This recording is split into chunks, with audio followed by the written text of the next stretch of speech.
Good evening. This is Dan with the Bible Meta. I'm back again this evening. It is February 22nd, 2026. And I hope my audio is working okay. I'm back. It's been a long time since I've been on this channel.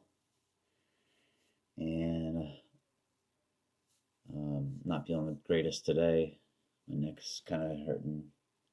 Got a bit of a headache, but we're hanging in there. Tonight, I titled this broadcast Beyond Skin and Circumstance. And I thought it was a kind of a clever phrase that came to mind. And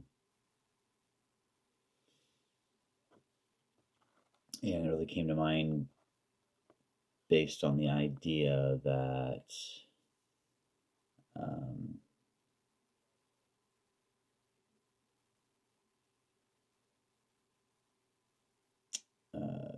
that Jesus is misunderstood, and by many today.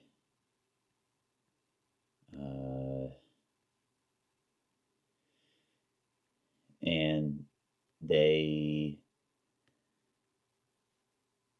when they read the Bible, they read the stories of Jesus, they view it through the lens of his skin and his circumstances in the Bible, in the stories. But that is often how the people that Jesus was around when he, in his day, viewed him. They viewed him just as another man. Some people said that he was crazy, that he was possessed, but he, at least if not subtly, in many ways, he defied people's expectations or thoughts of who he was. And but yeah, he clearly set forth who he was, and who he was, he set forth as being of the Father, meaning of God, of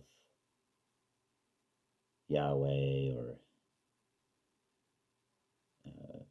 Elohim, or however, whatever name for the Most High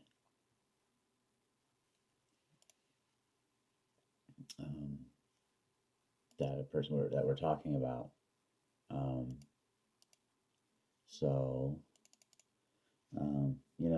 An example of that would be like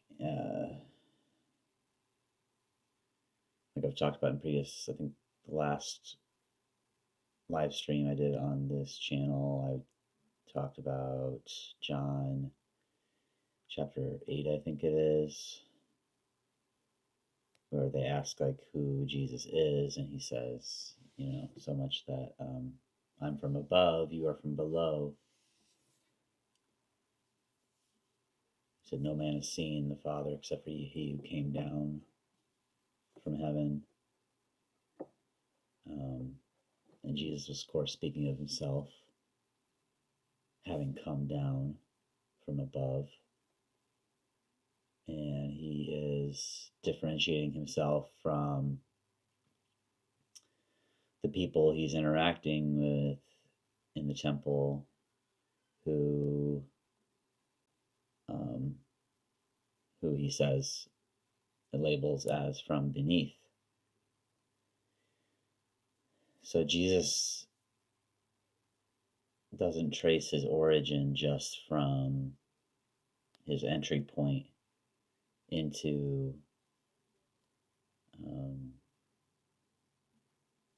into his creation as a man, as a flesh and blood human being, but he claims his origin as from above,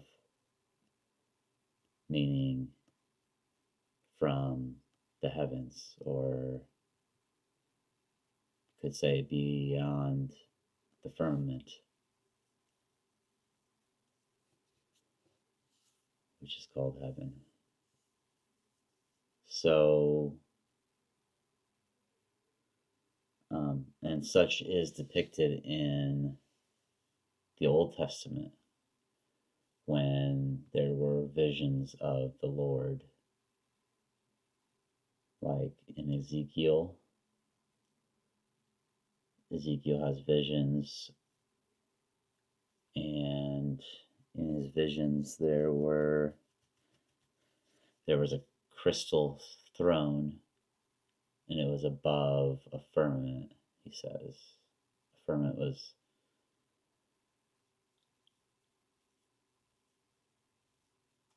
like a river, like crystal stone, a river of crystal. That's how he describes the firmament. But um, so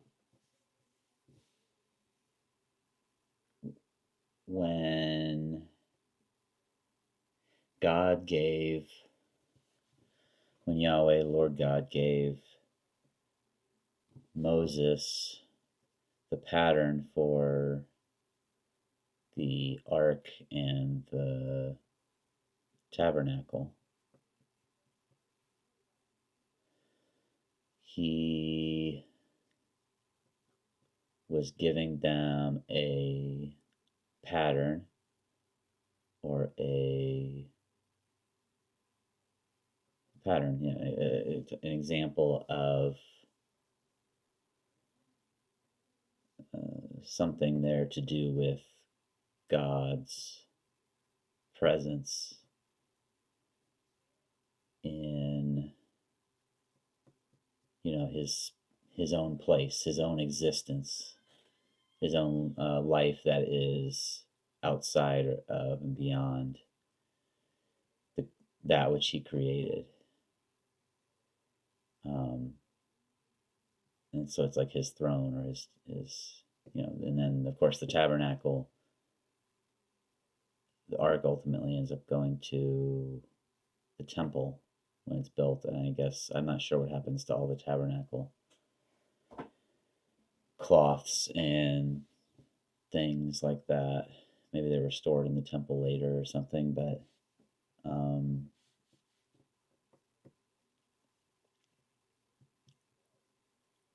but if you think about like the visions that like Ezekiel had, and maybe others, they were in a time already when the temple had been kind of defiled in a way, maybe by the outside pagan influences. But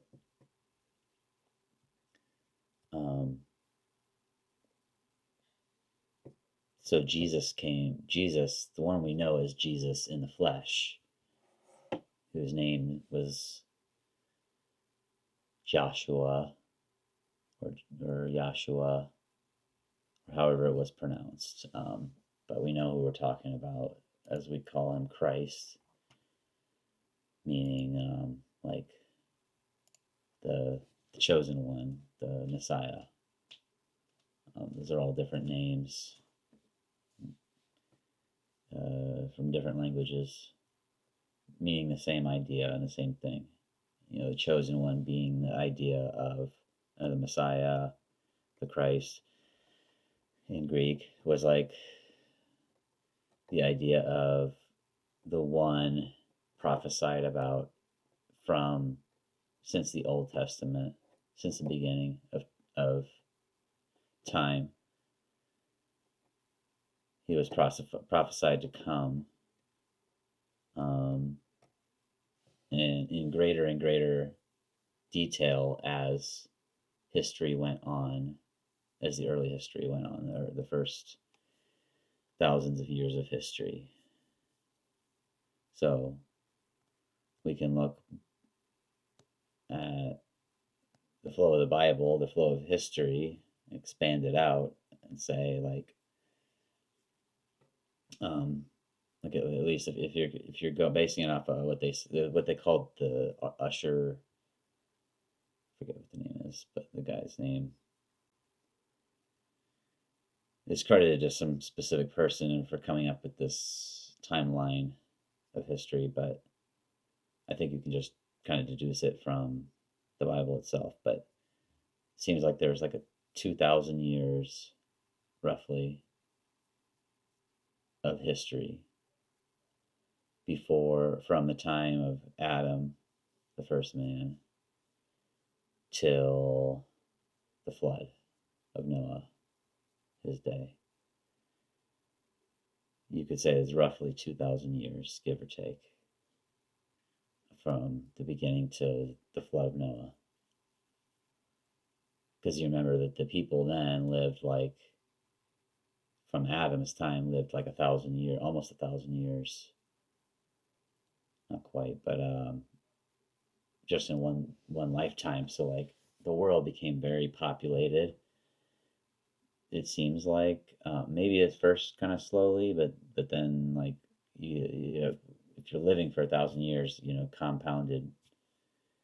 Um, I think things could have progressed probably pretty quickly in the way the Bible describes it did, because you had artisans of metal working and different kinds of crafting and abilities and things already coming about in that time period. And just think about the last, what they say is 2,000 years since the time of when Jesus came down. If you think about how much things have progressed since then and then imagine if one person could live for half of a whole 1,000 years almost. I would knowledge progressed and things like that. But you got 2,000 years there, and of course during that age there were prophecies of the Messiah even then, because you remember from Genesis 1, in the very beginning when Adam and Eve first sinned, um, God said that he would make enemies of the child of the woman and the child of the children of Satan, or of the serpent. So there was already this prophecy from the very beginning there.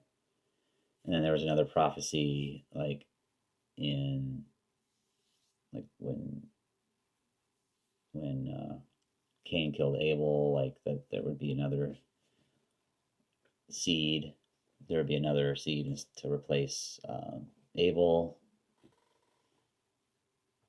and then that sets an expectation of a Messiah coming from the lineage of Seth, and then that goes through to Enoch, and then of course Enoch has some kind of a unique prophetic gift of knowledge given to him. And then that goes forth into Noah, who is a prophet, and also, and the very events there were a prophecy to the Messiah and the nature of God, wiping out sin, but saving a remnant by grace. And then we have, of course, then the new world, in the new world, then wickedness already went after the flood. Wickedness increases very quickly again. Already with Nimrod and the Tower of Babel, which happens just a few generations shortly removed of the flood, in which the first few generations after the flood, it seems like still lived for a couple hundred years or something. So, with Noah living to 500, then that means that, you know, uh, by the time Abraham was born, um, he's not that far removed from the flood still. But yet the world has gone into idolatry, which kind of seems like maybe this idolatry was carried over, some of it, or even recovered after the flood from pre-flood civilization, perhaps. These are some of the things that kind of questions that come up with the modern research, you know, going over the Bible history. But then, and I have been exposed to the Book of Enoch, Enoch 1 or 1 through 4 or 5, whatever. But, I think that given the exact quote from Jude, um, reference from Jude and others, that there's a strong possibility that some of that is authentic, but and just kind of carried over time by scribes, and maybe it was kind of lost over time, or kind of set aside over time by others who didn't believe in such a fantastical idea, but and maybe some of it's made up. Maybe some of it is made up. Maybe it's all made up. I don't, as far as the Book of Enoch, but I do know that, and maybe some of it's mistranslated. I don't know in English, but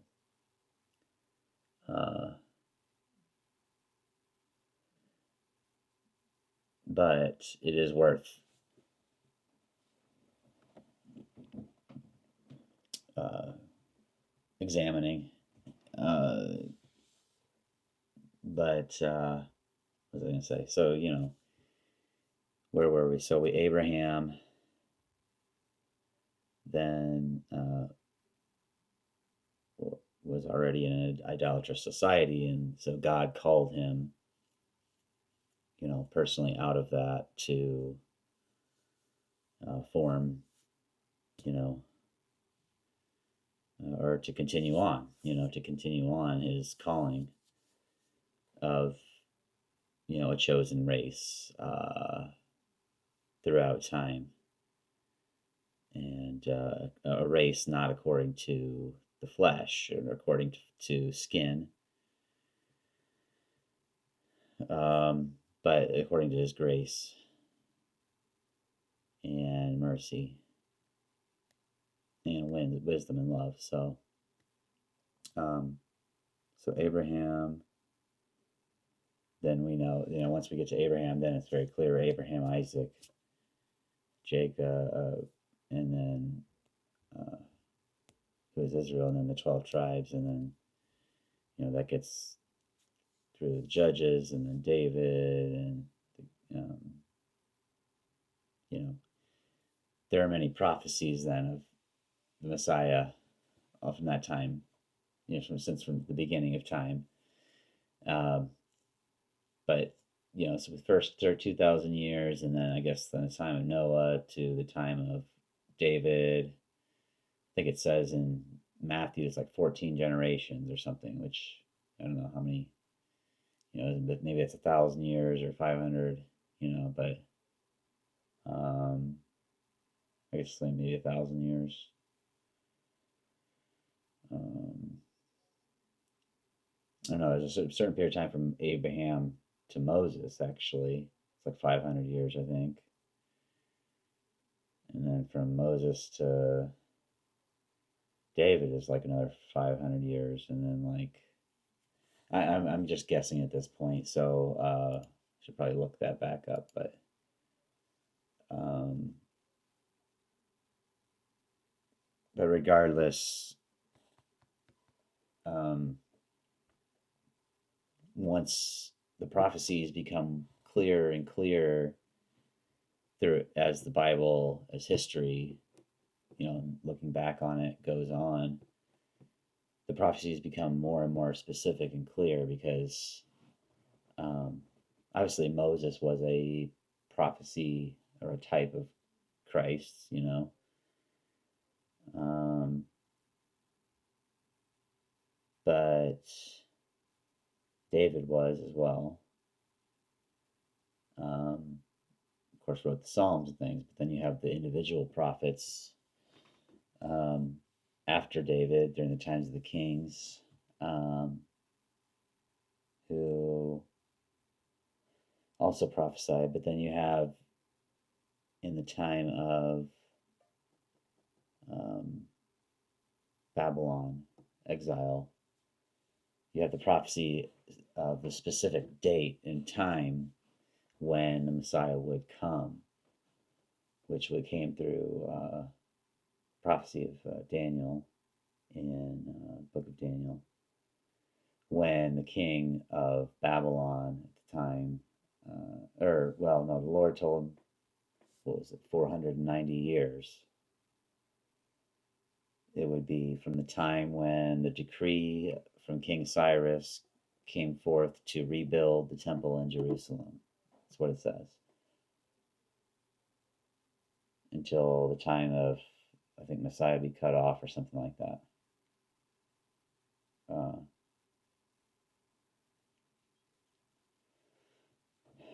but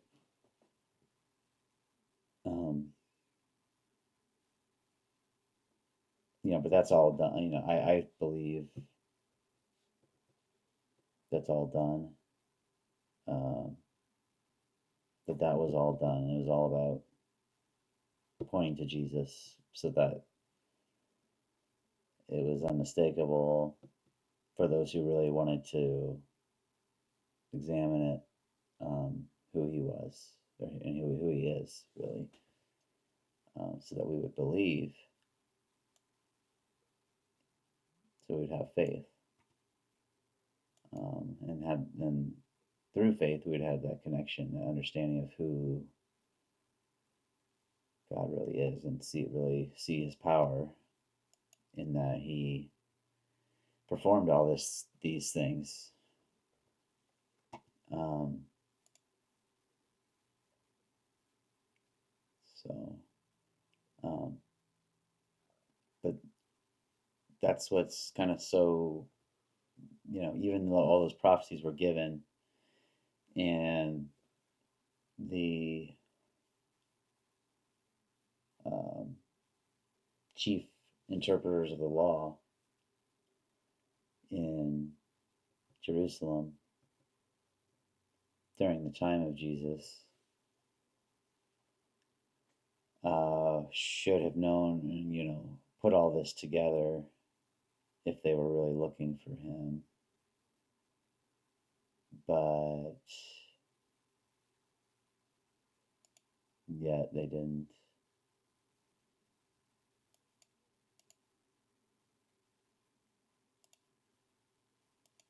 They didn't recognize him. As it says in John 1:1.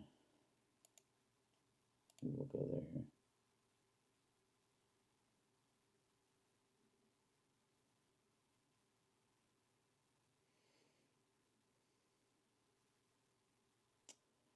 Um, man.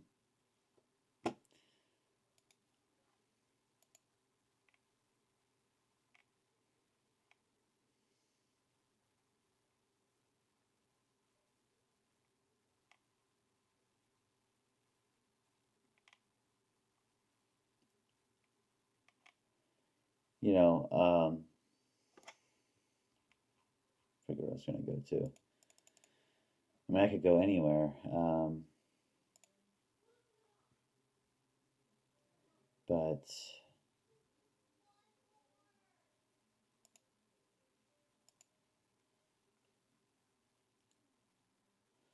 point is, at the end of the day,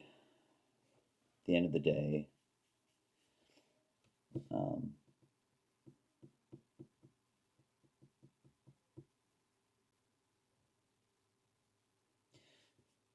I've talked a lot about in other videos on this channel about how, I believe that Jesus is um, God, the fullness of God, in the the mode or the form of human flesh. Not the form in the sense of like an illusion of human flesh, but truly in the form of human flesh. So I don't have a problem calling that a mode that God operates in or through. If we're talking about the strict definition of mode, I'm just using mode in the sense of its normally used definition, to say like, like a mode of transportation. Like, if I in myself wanted to go somewhere, I could get inside of a car and go there, and that would be I would be the mode of driving in a car, the mode of a car or something. That God is in the mode of human. I mean, I still want to say human, but just like yeah, man. A bodily existence that could be seen, touched, felt, and heard, and that's how he um, came and communicated in his day, and he he now presently is still and forever exists in that mode.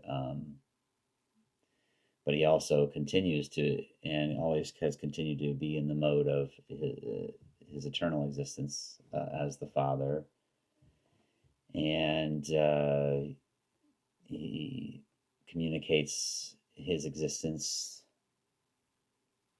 as the Father through the Son, through the mode of his Holy Spirit, or his Holy Ghost, or his Holy Presence, his life, um, uh, as the Word of life, the Spirit of life, um, Spirit of the life of God, the Spirit of the life of Christ.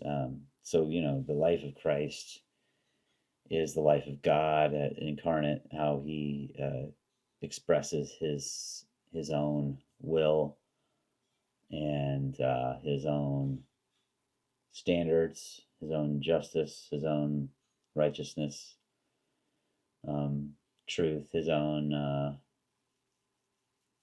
understanding of truth, which is, of course, all understanding. And so that it is his fullest self expression to us as human beings to know him. Um, he is perfectly exemplified, and not just exemplified, but he truly is God in the flesh, having died in the flesh.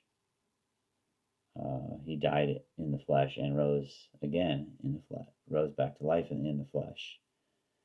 Um, but that's all from and through the life that he has from the Father, as the Father, um, and that he has one with the Father. So, um, through that exemplification, then that's his communicating that he's communicating his His grace that, um, in spite of by our judgments, by human judgments, we could just let the guilty die and be okay with it. But God has chosen a people for Himself that um, to Him, it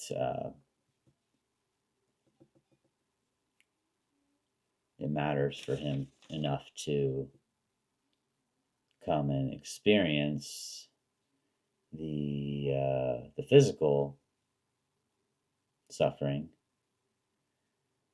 which He in every way expresses. It is truly real suffering. However, to the extent, um, like His spirit, the Spirit of God, cannot die. He doesn't, cannot die. We know that, right? Some people would say the Spirit of God cannot suffer or anything like that, but however Jesus reacts is truly how He, I shouldn't even say reacts, but how He acts is um, a true expression of God's own heart, um, so that we can see and know.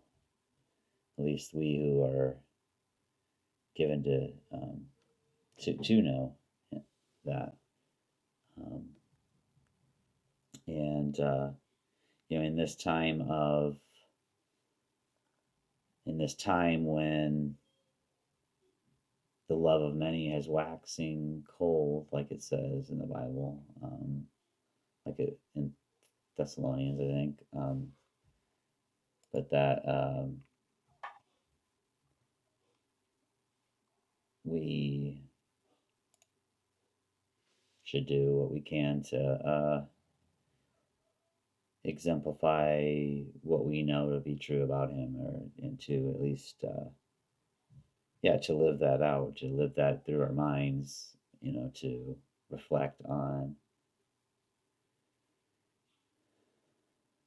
the character of God and in His mercy, but also the severeness of His justice, that, um, like sin, evil cannot continue forever, and um, He's promised that He will destroy it, and that, you know the living should take it to heart, and you know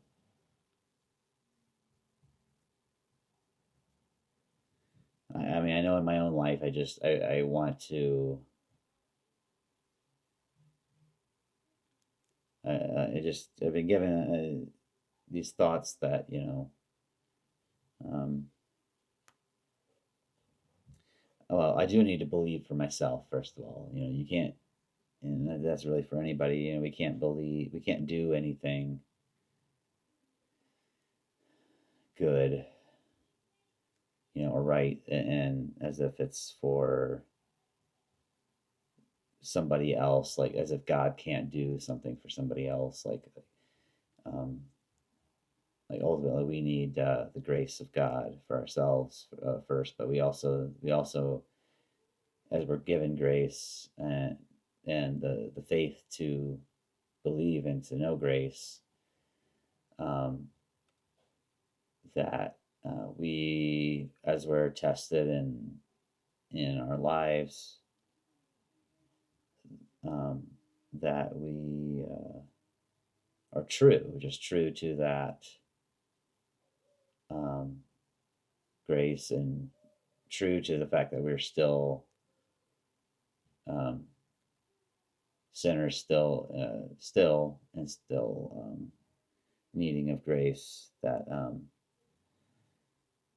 but that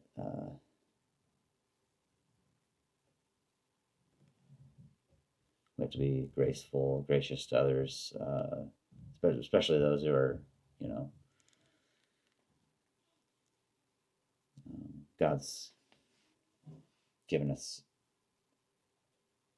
in our lives. So I guess that's it for tonight. So thanks for watching, and that's the update.